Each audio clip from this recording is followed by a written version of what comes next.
আমি পজিটিভলি যাচ্ছি, আমি কোনো কিছু অস্বীকার করছি না। জনরায়কে সম্মান দিতে হবে, কিন্তু সেটা সাংবিধানিকভাবে দিতে হবে, আইনগতভাবে দিতে হবে।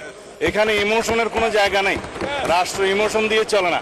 আমি আমাদের এখানে যে আলোচনা হয়েছে, আমাদের মাননীয় স্বরাষ্ট্রমন্ত্রী যেটি বলেছেন, জুলাই আবেগ নয়, আবেগ দিয়ে রাষ্ট্র চলে না। এই প্রসঙ্গে বলতে চাই মাননীয় স্পিকার, জুলাই আবেগ নয় কথা সত্যি, কিন্তু জুলাই আবেগ, জুলাই একই সাথে বাস্তবতা।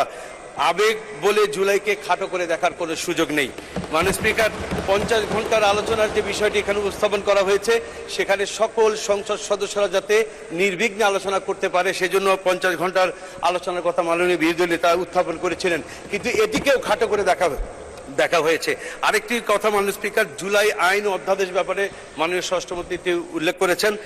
তিনি বলছেন জুলাই আইনও না, অধ্যাদেশও নয়, কিন্তু সংবিধানের 152-তে বলা হয়েছে সকল অধ্যাদেশী আইন। সুতরাং তিনি এই মন্তব্যটি তার দায়িত্বশীল মন্তব্য হয়নি।